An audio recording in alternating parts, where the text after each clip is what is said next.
Let's recap Thursday Night Football and get some more Week 6 start-sit questions next on Fantasy Football Today in 5. Welcome to FFT in 5. I'm Chris Towers. I'm here with Adam Azer. And Adam, the Broncos and Chiefs played a football game tonight.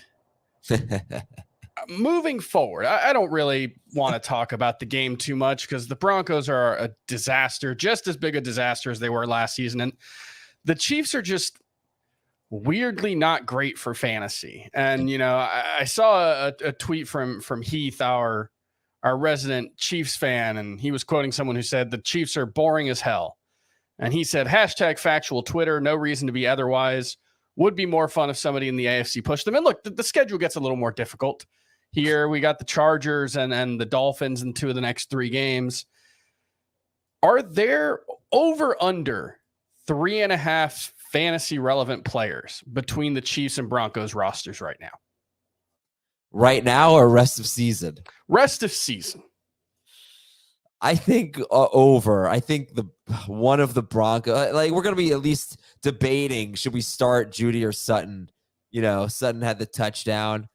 The Chiefs defense is really good. That's the really good bad part about the Chiefs, right? It's like, not only are they not so great for fantasy right now, but their defense is so good that the other team isn't really that great for fantasy. Yeah.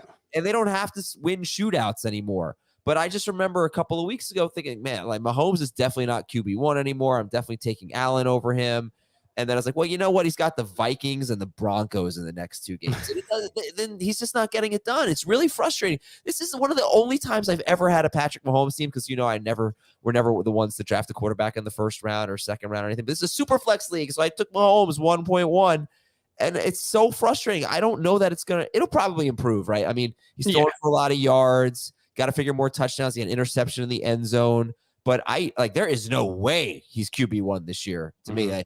I think he'd be QB maybe 3 if we were drafting again today, but I'd have to think about that because I think he's kind of, you know, in that next tier of like really good players, but I don't know that Mahomes is going to win you the league. And this may come back to haunt me, but that's how I'm feeling right now. I feel like he's going to average about 24, 25 points per game rest of season instead of the 28 to 30 that we were hoping for. Yeah, on the Broncos side, Cortland Sutton had 4 catches for 46 yards. He was the only player with more than 16 receiving yards for the Broncos this week.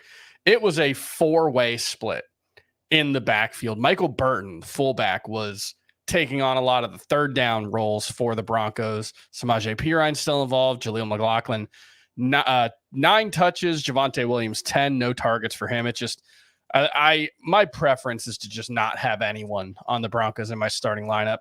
The one thing to watch would be Justin Watson left this game with I think it was a hand injury late in the game.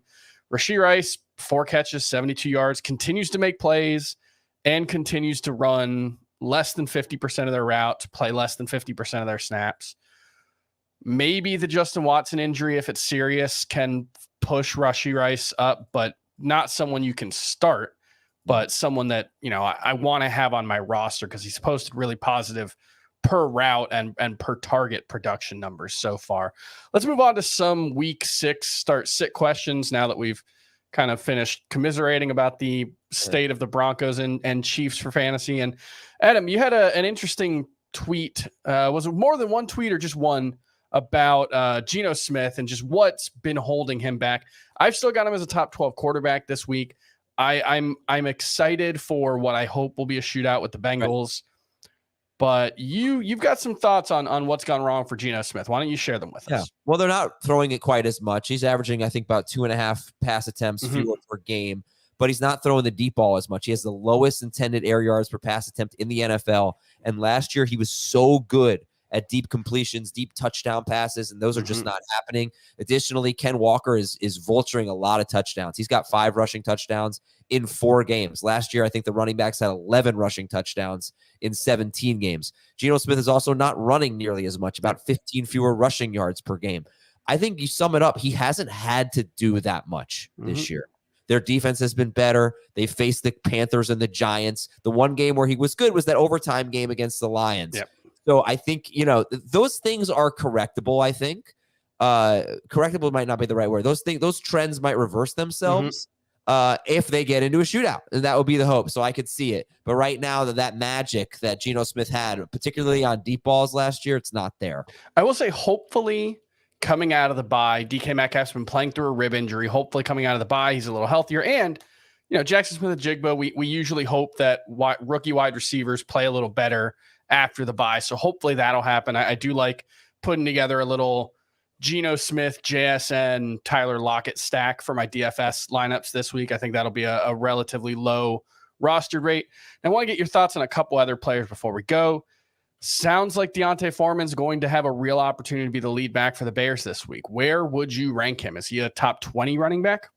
No, I don't think so, because he has no role in the passing game. If you looked at him last year, he was so boom or bust. I mean, he really might go 20 carries for 115 yards and a touchdown, or he might go 12 carries for 30 yards and nothing. So I think it's too risky. He'd be kind of in the Jonathan Taylor zone where I just really know. I'd like to avoid him. I'm almost starting him in a 14-team league. That's it for me. I think I'd start him over Ramondre Stevenson. Yeah, I would too. I will say this: the Vikings look good against the run, 3.5 yards per carry. I think they're top 5 in fantasy points allowed to running backs. They got destroyed by the Eagles with DeAndre Swift. They did well against Rachaad White, Joshua Kelly, Miles Sanders, and Isaiah Pacheco. So I don't really think the Vikings have a good run defense. I disagree, at least I don't really like against the Eagles. They were playing with a 3-man front. So I think for the most part, they've been good, but they haven't faced a lot of good competition. You know what? You start him over Stevenson. I'll tell you what, if Miles Sanders doesn't play, I would start Chuba Hubbard over Foreman in full PPR. That's an interesting one. I would start Foreman in the other formats, though.